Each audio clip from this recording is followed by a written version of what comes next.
Tonight on Currents News, an emotional day as George Floyd is laid to rest. Family and close friends say goodbye in a Houston church. The Catholic Church is on a mission to stamp out the evil of racism. I'm Jessica Easthope with how parishes here in the Brooklyn Diocese are working toward racial justice. A New York City cop is under arrest, charged with assaulting a protester in Brooklyn. President Trump is getting back on the campaign trail. He hasn't staged a rally since March, but will relaunch them soon. Plus, some girl power, the story of two brilliant high school graduates, why they say a single-sex education contributed to their success. The news starts right now.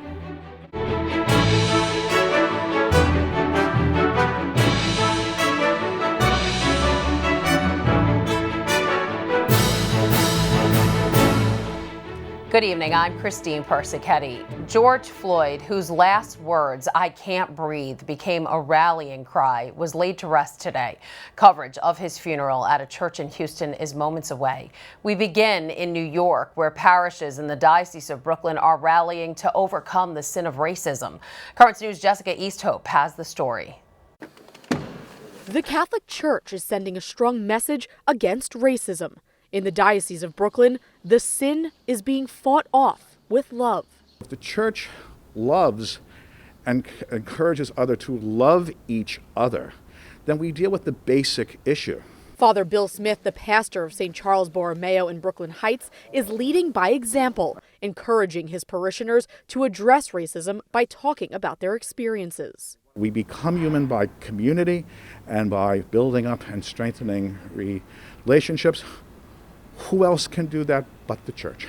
We have this obligation to pray for our community and our country and our world. Recently, following a Zoom prayer service, parishioners listened to the experiences of one of their own. I respect the police and everything, but I would be lying to you if I've had interactions with the police where I knew if my skin color was different, it would not happen. TEVIN Williams is a new Catholic and a new New Yorker. He was confirmed last year and recently put down roots in the city after leaving the South. The loving piece, right, of me being a Catholic and talking and having these conversations with my fellow brothers and sisters in Christ, that is something I cannot say I've really seen in the South. TEVIN says thanks to his parish community, he's better able to cope with the racial unrest sweeping the nation. I'm thankful that I am a Catholic right now. It is God's will that I'm here in this parish and having these conversations and enlightening some people and telling them my experience. TEVIN said Father Bill is the kind of leader every parish needs, allowing for a safe space to discuss hard truths about race and overcome each other's differences. I hope that we can come together as Catholics and understand that we may be different in skin tone, but we are all bound by one heart. But we also understand the reality. Once groups are allowed to gather or get in church, Father Bill said he plans to organize a town hall meeting open to all parishioners to discuss racism and how the church can continue to be an ally in the fight against it. Christine? Jess, how can we as Catholics be allies? In TEVIN's interview on that Zoom service, he told people the first way everyone can do something is by speaking out, calling out racial injustices when you see them. And he also suggested that Catholics do what we do best: volunteer, help out in the community, and promote love whenever we can. Jessica, thank you so much. George Floyd's funeral was a powerful and emotional service at the Fountain of Praise Church in Houston. After more than 2 weeks of demonstrations and calls for racial justice, hundreds of mourners listened as he was hailed as an emblem of national change. Camila Bernal has the story of the funeral and how the Floyd legacy is sparking a debate about the future of policing. I'm gonna miss my brother a whole lot. At a time of reflection, a call for action. America, it is time for a change. Even if it shall begin with more protests, no justice, no peace. Friends and family members laid George Floyd to rest Tuesday afternoon in Houston. The 46-year-old was killed more than 2 weeks ago, igniting nationwide outrage over police brutality. We speak and we decree and we declaim that right now, Lord God, there shall be justice.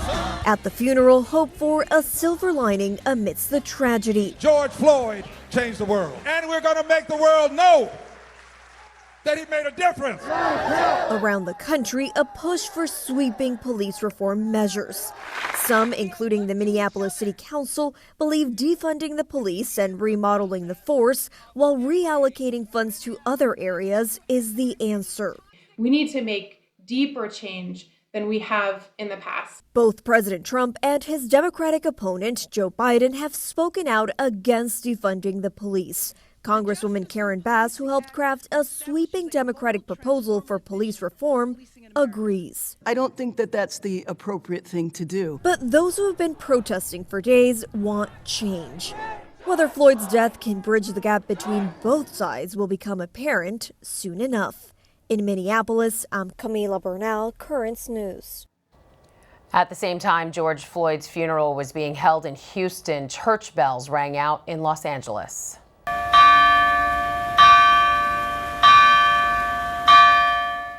The Cathedral of Our Lady of the Angels in downtown LA sounded the tribute in honor of Floyd's life.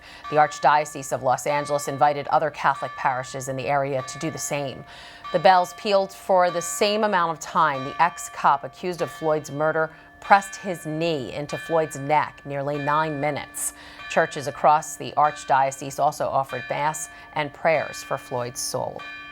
In New York, the hunt for 2 women accused of desecrating St. Patrick's Cathedral is intensifying. The NYPD is releasing new surveillance photos of the suspects.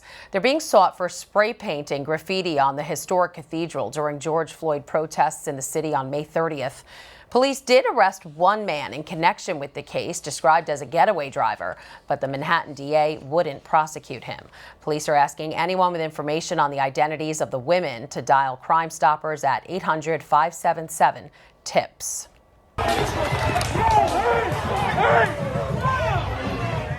An NYPD cop caught on camera pushing a woman to the ground during a George Floyd protest is being charged with assault and other offenses. Officer Vincent D'Andrea surrendered this morning for arraignment. The shove occurred near Brooklyn's Barclays Center on May 29th. According to the investigation, the 28-year-old cop was walking with a contingent of police monitoring a large crowd of demonstrators when the incident happened. Albany lawmakers are approving a package of laws targeting police misconduct. The measures range from a ban on the use of chokeholds to scrapping a statute that had kept disciplinary records of police secret. With Democrats now controlling the full state legislature, proposals that got nowhere for years are being approved in the aftermath of George Floyd's killing while in police custody. Governor Andrew Cuomo is saying he will sign the bills into law. 8 people were injured in 4 separate shootings overnight in Brooklyn. The cops are saying 3 of the shootings stemmed from some sort of dispute, and the last may have been a robbery.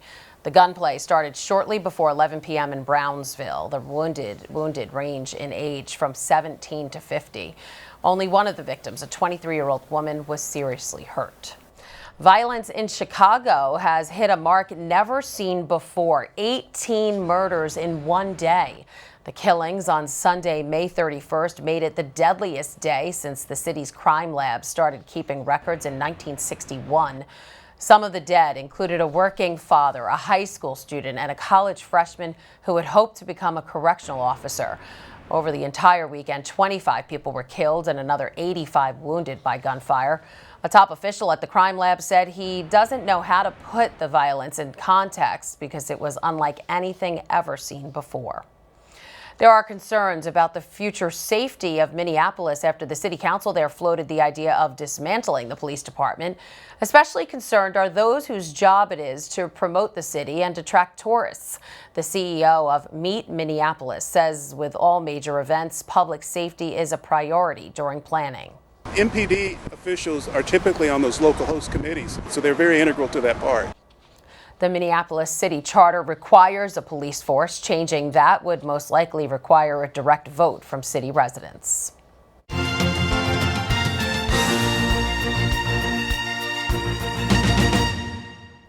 Defunding police departments is sure to remain a hot topic this election season. The presumptive Democratic presidential nominee, Joe Biden, says he does not support it. In an interview with CBS, he said, "I support conditioning federal aid to police based on whether or not they meet certain basic standards of decency and honorableness, and in fact are able to demonstrate they can protect the community and everybody in the community." Biden's campaign has said that he backs calls to increase spending on social programs separate from local police budgets, but also wants more funding for police reforms. Meanwhile, President Donald Trump is gearing up for his next re-election rally. His campaign manager says they'll relaunch in-person campaign rallies in the next 2 weeks. Trump hasn't held a rally since March, when the coronavirus pandemic put an end to in-person campaigning. He's set to hold his first in-person fundraiser at the end of this week. There's a lot more news headed your way, including this. 2 all-girl Catholic schools here in Bay Ridge are successfully empowering women. I'm Emily Drooby with the story of what else they have in common.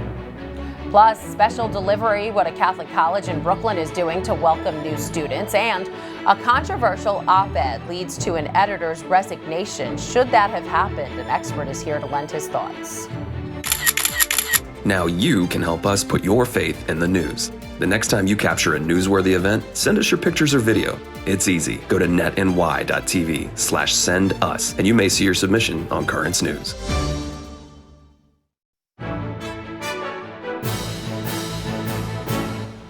This is one of the most unusual graduation seasons any of us have ever experienced. Virtual ceremonies replacing the normal pomp and circumstance. What's not unusual, the accomplishments of 2 brilliant high school graduates. The young women have attended all-girls Catholic schools throughout their academic careers and credit the institutions for their success. Currents News' Emily Drooby has the story. FONTBONNE Hall Academy teaches high school students and Visitation Academy educates students through 8th grade. But the 2 institutions have a lot in common. They're both in Bay Ridge, Brooklyn, they're both Catholic, and they're both all-girls schools. They're also both responsible for the education of 2 bright young women getting ready to make their mark on the world. FONTBONNE Salutatorian Jenna. I had no idea that one place could have such a spiritual and intellectual impact on my life. And their valedictorian, ALYSSA. The faculty of FONTBONNE Hall Academy has taught us what it means to be confident, determined women.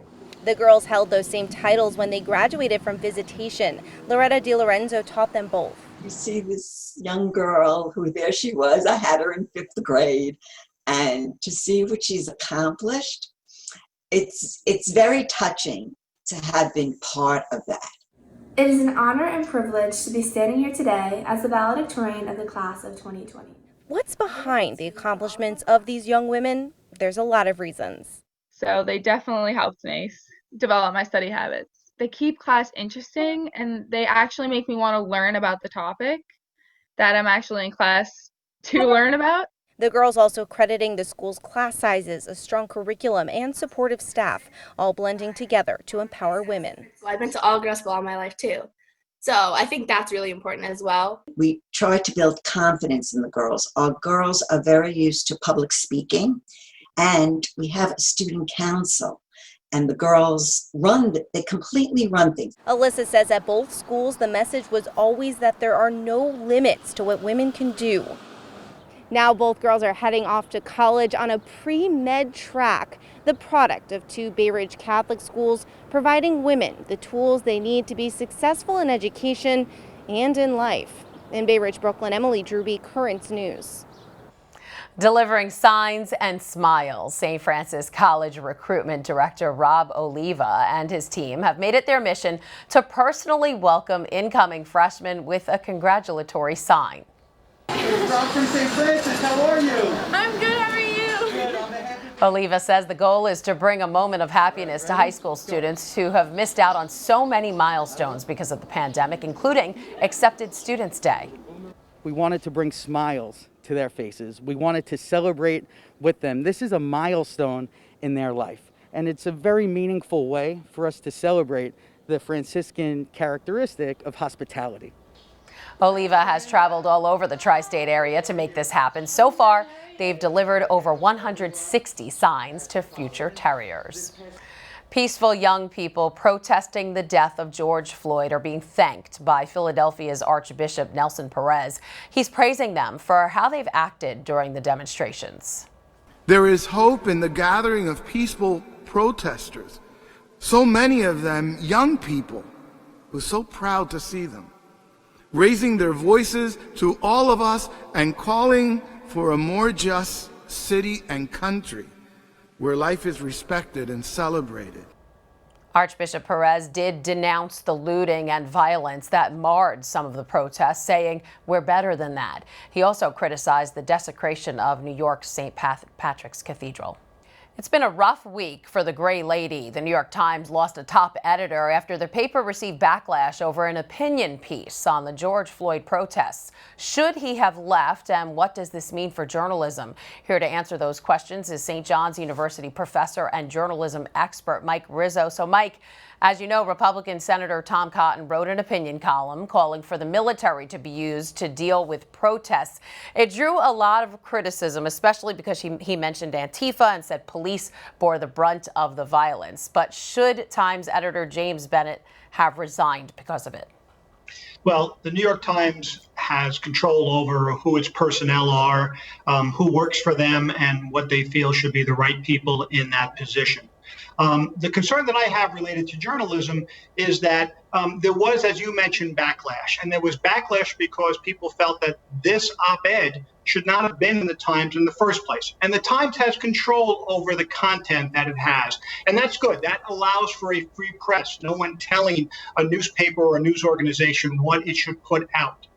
But the role of the op-ed, and op-ed, by the way, stands for opposite editorial. And opposite is not just geographic, usually opposite the page of the editorial writing, but it's opposite a lot of times in opinion and thinking. And in fact, when the New York Times started its op-ed page in 1970, it talked about welcoming divergent views. They wanted to have people with no connection to the Times who would offer different opinions. So the Times has the right to do what it wants with its personnel, but we should be in a position, because there is a long tradition of people trying to espouse different opinions when news comes up, and we should be able to be open to listening to those positions. So that's the whole thing. I mean, this is an opinion piece. So are those columns treated differently than regular news columns? Are they still copy edited? What's, the Times' responsibility with that? Yes, those are checked. Those are looked at so that something that is egregiously wrong, something that really espouses violence or professes something that really is, again, outrageous and not based on, what people can think is the fact. And I don't want to make that seem like it's not factual, but it's, again, opinion. So those are checked. And in this case, there are differing opinions from Senator Cotton as to what was checked and from the Times as to what was checked. But they're not journalism, because journalism should be factual stories based on what happened. These are people's opinions. All right, so first Bennett defended the opinion piece, then said it was wrong to run it. He actually admitted he didn't even read it before it ran online. Did the Times fail in their publishing standards here? Well, that's the issue that I think the Times has to address. If they have standards, like any good newspaper should have standards, any good news organization should have standards, and they fail to follow that standard, that's an internal matter that, again, they should address. They should explain to people what they are addressing, and they've started to do that. And that transparency will help news consumers know that the Times is doing its best to present not only news reporting, but also opinion and editorial pieces that really are well thought out and properly researched. But why is this happening now? It's not the first time the Times has run a controversial opinion piece. As a matter of fact, in 2014, a column ran titled "Pedophilia, a Disorder, Not a Crime." No one resigned after that. So why now? We're in an emotionally charged time, and that's the concern as well. we can easily get into silos, and I presented on this. We need a diversity, not just of people of different demographics, ethnicities in our newsrooms. We need the ability for folks to be able to speak their opinions. Now, Tom Cotton doesn't work for the New York Times, but he was offered, or at least allowed, to present a column with a completely different view than most of what the editorial positions of the Times are. So give them that opportunity. The Times then posted a number of columns rebuking what he said. If you look at the piece online, there's almost 2,400 comments. Those are the modern day letters to the editor. Let people hear, read what people have to say that may not agree with what they have to say, and then comment on it. But to now potentially shut it down, you run the risk of people not, again, opening their minds to other people's thoughts. All right, Mike Rizzo, St. John's University journalism professor. Thanks for being with us today. You're welcome. Thanks for having me, Christine. Still to come on Currents News, a pot of gold at the end of the rainbow or a chest of gold at the end of a treasure hunt. Someone is a lot richer because of it. Also ahead, the celebration of a centenarian. We'll show you how she rolls when we come back.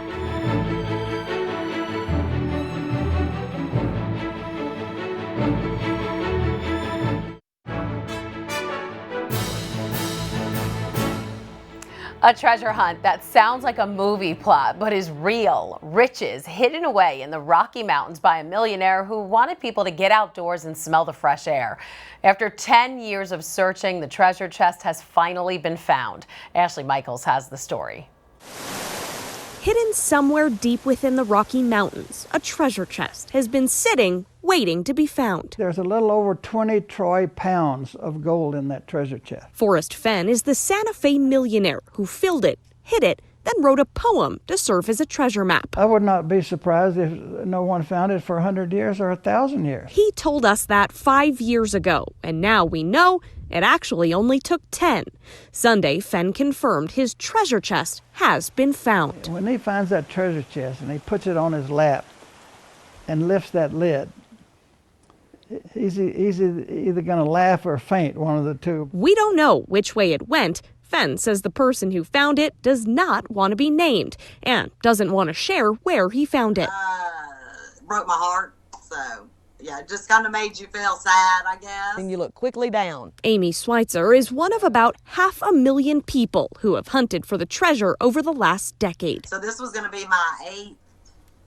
my eighth summer to do it. Now her hobby is suddenly gone. No. There won't be any closure, no. Couldn't believe that it was over. It was like, is this news real? I know I definitely shed a tear over it. Ruben Sanchez has been searching Colorado for it since 2013. I thought this day would come, but I thought I'd be the one finding the treasure. It turns out he did, just not the riches he was after. There's no way without this chase that would I have ever done the stuff that I have done. That's exactly why Fenn always called it the thrill of the chase. My motive was to get people off the couch, out into the sunshine and smell the fresh air. And now that it's over, he says he thinks it worked. Thrill of the chase was a good one, you know. That was Ashley Michaels reporting. Forrest Fenn says he's a little sad the search is over, but the person who found the chest sent him photos as proof of the discovery. Finally tonight, if you're a parent, you've probably driven your kids to a birthday parade or two during this quarantine. My kids actually went to one today. But these parades aren't just for children. A caravan of cars passed by Nancy Millard's Virginia home to celebrate her 100th birthday last week. Police cars and fire trucks led the way. The centenarian called it unbelievable and wonderful, but then quipped, "I wonder who's going to get the bill." Hopefully not her. And that is Currents News. I'm Christine Persichetti. Thank you for joining us because we are putting your faith in the news. Hope to see you again next time.